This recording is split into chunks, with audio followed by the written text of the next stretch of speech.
नवी मुंबई महानगरपालिकेच्या कंत्राटी कामगारांनी आज सकाळपासून आहे ते संप पुकारलेला आहे। समान काम समान वेतन या मागण्यांसाठी हा संप पुकारला असून याचा मोठा परिणाम आता घनकचरा विभागावरती झालेला आहे। तुम्ही या ठिकाणी या गाड्या बघताय, शहरामध्ये आहे ते या गाड्यांच्या माध्यमातून कचरा उचलण्याचं काम केलं जातं।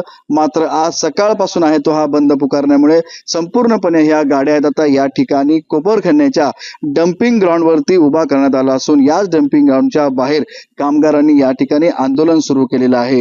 गेली महिनाभर आहे ते आंदोलन सुरू करण्यात आलं होतं, साखळी उपोषण करण्यात आलं होतं। मात्र महानगरपालिका प्रशासनाच्या माध्यमातून कुठल्याही प्रकारचा तोडगा न काढला गेल्यामुळे अखेर आहे ते बेमुदत काम या ठिकाणी बंद करण्याचं आंदोलन सुरू करण्यात आलेलं आहे। तुम्ही संपूर्णपणे समोर पाहताय या जेवढ्या सगळ्या गाड्या आहेत ह्या शहरातल्या कचरा उचलणाऱ्या गाड्या आहेत आणि त्यामुळे संपूर्णपणे गाड्या ह्या आता कोपरखन्याच्या डम्पिंग ग्राउंड मध्ये उभा असल्यामुळे शहरातला कचरा सकाळपासून गोळा करणं हे बंद झालेलं आहे।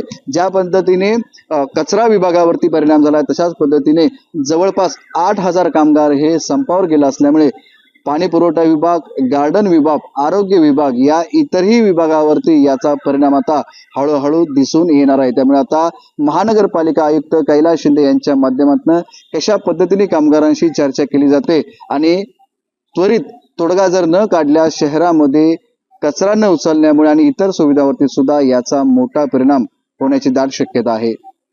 विनायक पाटील, एबीपी माझा, नवी मुंबई। एबीपी माझा, उघडा डोळे बघा नीट।